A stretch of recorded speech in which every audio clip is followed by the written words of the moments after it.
Eh bien, mes chers amis, je tiens d'abord à vous remercier d'être là. Ça n'est pas évident, car j'avais quelques inquiétudes sur le nombre de gens qui participeraient à ce congrès. Je tiens à dire que ceux qui sont venus constituent pour l'équipe du DLR et pour moi-même un encouragement et une grande satisfaction dont je vous remercie. Car, bien entendu, cette année, comme vous l'avez constaté, il s'agit d'une innovation. Nous avons décidé de faire ce congrès différemment des assemblées générales traditionnelles pour un certain nombre de raisons que nous avons essayé d'expliquer à droite et à gauche et sur lesquelles je veux dire quelques mots encore, car il y a eu des reproches. La première raison, c'est qu'il fallait effectivement innover. Après un peu plus de 20 ans d'assemblée générale de type traditionnel, il nous a semblé que le moment était peut-être venu de trouver une formule quelque peu différente, d'autant plus que vous êtes nombreux à nous l'avoir demandé, à nous l'avoir suggéré depuis longtemps. Pendant les nombreuses années de crise assez aiguës que nous avons traversées, j'ai résisté à ces demandes, pensant, à tort ou à raison, qu'il pouvait paraître un peu indécent d'organiser une assemblée générale ou un congrès ayant un caractère légèrement touristique, et le moment ne me paraissait pas propice pour le faire, quoique beaucoup d'autres associations ou syndicats professionnels, qui nous sont d'ailleurs souvent très proches, comme le CELIMA, le SMJ, depuis de nombreuses années organisent leurs congrès, une fois aux Baléares, une fois à Tunis, une fois à Marrakech, une fois même à Istanbul, et que le DLR gardait ses habitudes assez austères d'assemblée à Paris. Voilà la première raison pour laquelle, non pas que nous soyons, hélas, définitivement sortis de la crise, mais le creux de la vague est probablement derrière nous, et le moment nous a paru maintenant venu enfin de pouvoir nous offrir un congrès un peu plus distractif. La deuxième raison de ce choix, c'est une raison, j'allais dire, de politique générale. Je vais m'en expliquer un peu plus dans quelques instants.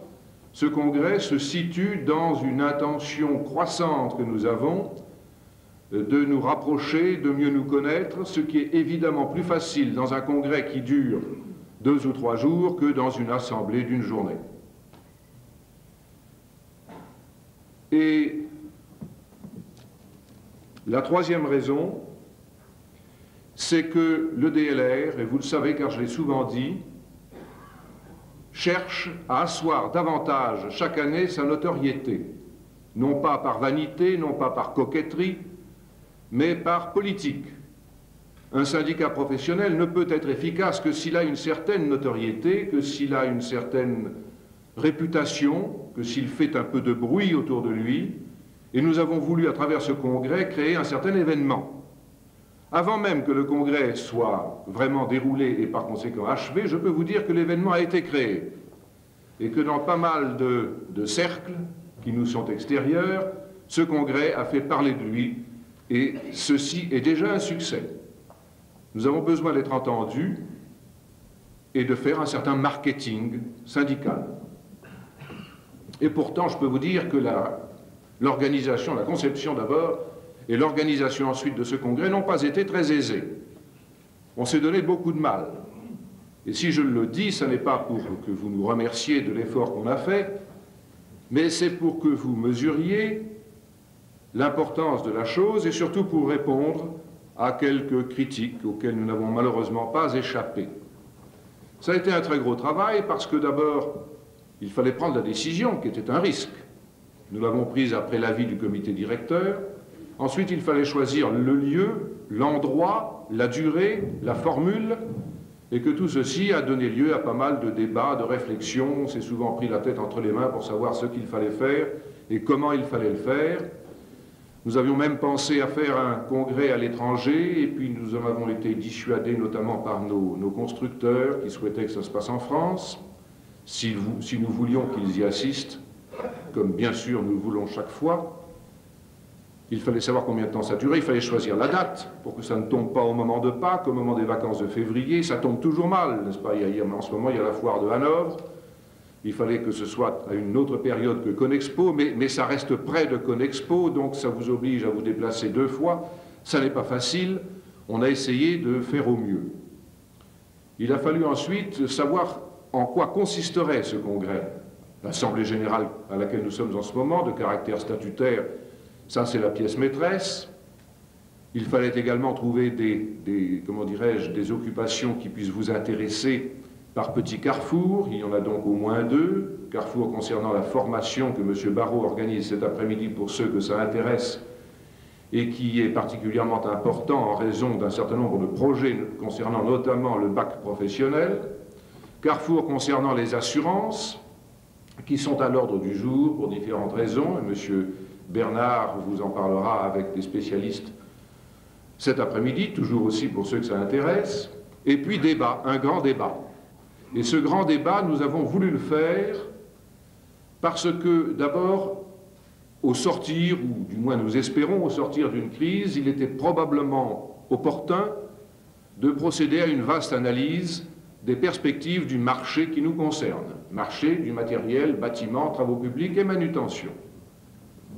Et puis, il nous paraissait important, pour la première fois, d'essayer d'organiser un débat contradictoire avec les distributeurs, les loueurs, les constructeurs et importateurs, et même les grandes fédérations qui représentent notre clientèle, du moins une partie importante de notre clientèle.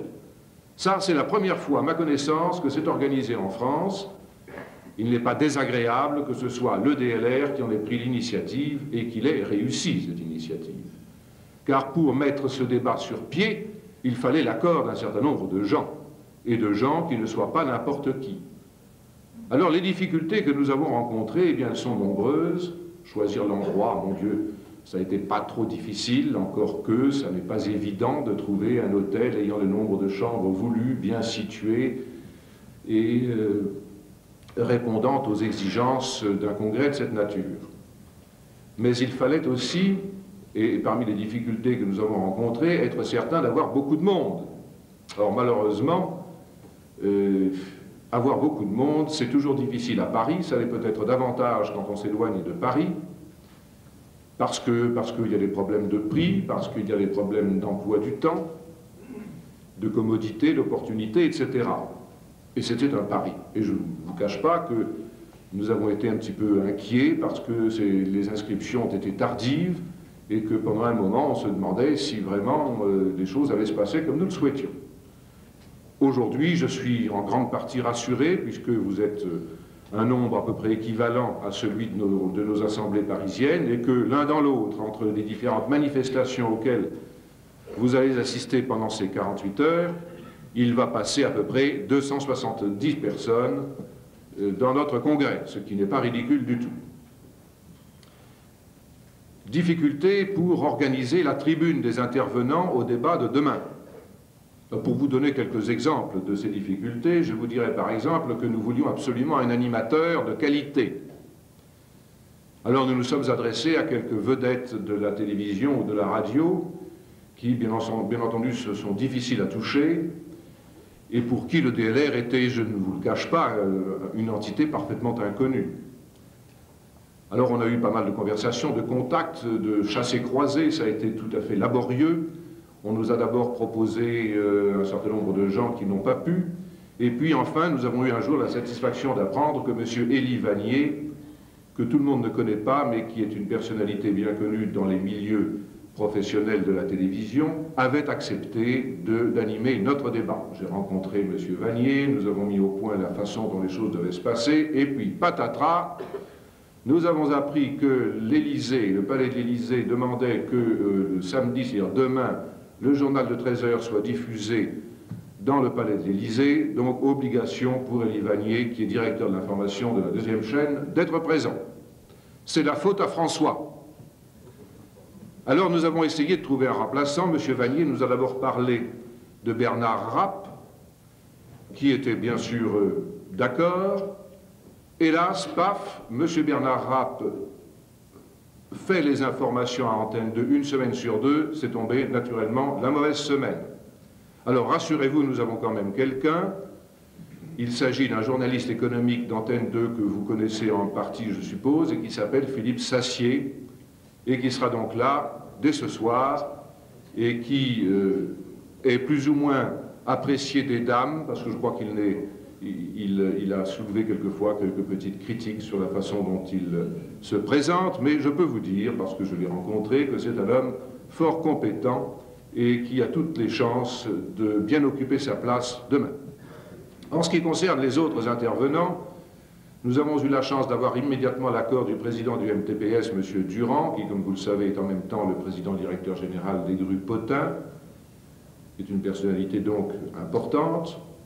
La Fédération nationale du bâtiment avait décidé de nous envoyer son vice-président, M. Barrière.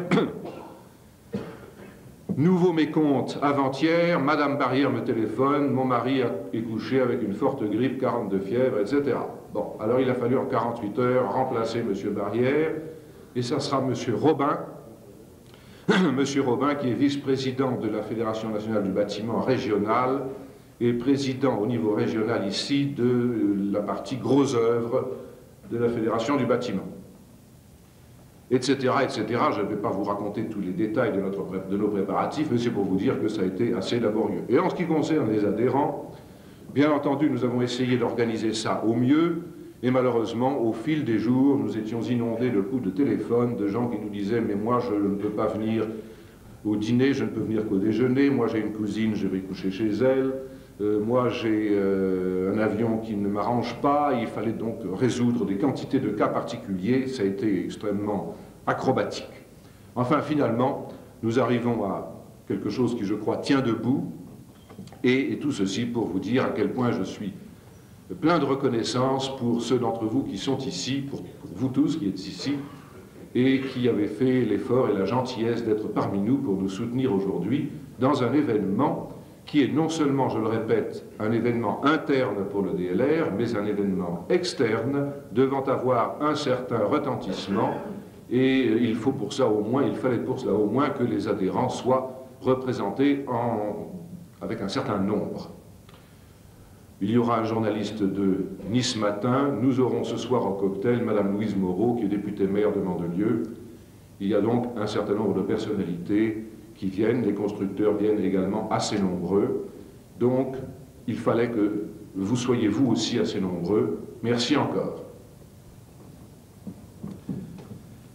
Alors maintenant, je vous donne quelques précisions sur la façon dont se déroule cette Assemblée Générale, qui est notre 22e Assemblée Générale. Pour commencer, on va faire les choses un peu différemment de ce qu'on fait d'habitude, de façon à mieux les diviser, à faire des choses plus courtes, pour que ce soit moins pénible pour vous. Et je vais d'abord demander à Francis Gilbert de venir lui-même vous dire quelles ont été les principales actions du DLR au cours de l'année écoulée.